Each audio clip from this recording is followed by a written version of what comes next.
The word iconic is overused, but Robert Smith is genuinely an icon. Some of this book has been devoted to examining the dynamics of that. Mostly, though, it's about the Cure's body of work and what it gives to us emotionally and intellectually. The Cure can swell your heart, the Cure can make you dance, but the Cure are also brain food. I would never claim to be an expert on the Cure. The fans more know than I ever will. Much of the deepest knowledge in this book will already have slipped from my memory by the time the book is printed. But even though this book contains facts, so many facts, the facts themselves are not the point. What I've aimed to do is to cross-reference, contextualize, analyze, and provide perspective. To draw unseen connections and to find parallels that are not immediately apparent. Also, fingers crossed, to entertain. I hope, at the very least, that Curepedia gives you something to think about, because that's what the Cure have done for me. A is for a forest. If you go down to the woods today. The forest exerts a powerful hold over the Western imagination from childhood onwards. It is a zone of mystery and menace where ungovernable forces are freely at play. In Brothers Grimm fairy tales, such as Little Red Riding Hood and Hansel and Gretel, it is a place where terrible things happen to children. In Slavic mythology, the forest in the realm of Baba Yaga, the cannibalistic witch. In the 1939 film of The Wizard of Oz, The Haunted Forest, heralded by a sign reading, "I'd turn back if I were you," is where, in a disturbing scene, Dorothy is captured by the Wicked Witch's winged monkey minions.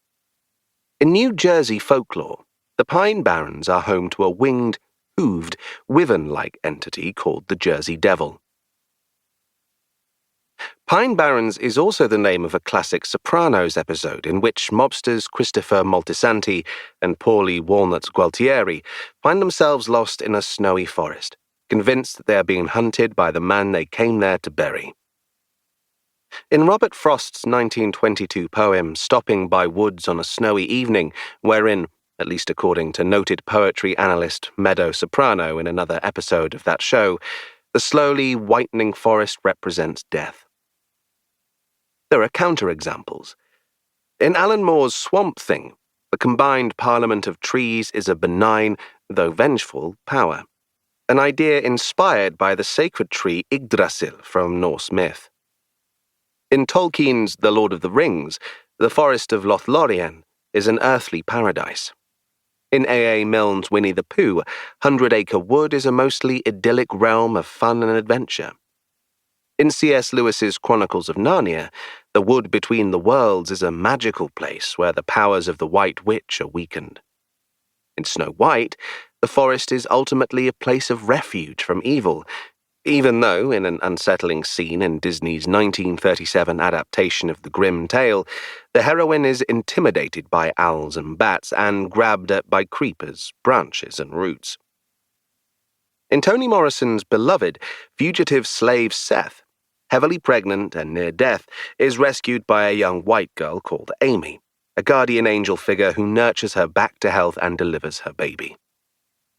But these are outliers.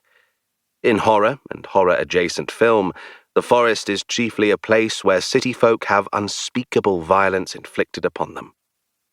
In Deliverance, a man is raped at gunpoint by rednecks. In Sam Raimi's The Evil Dead, a woman is literally raped by a tree.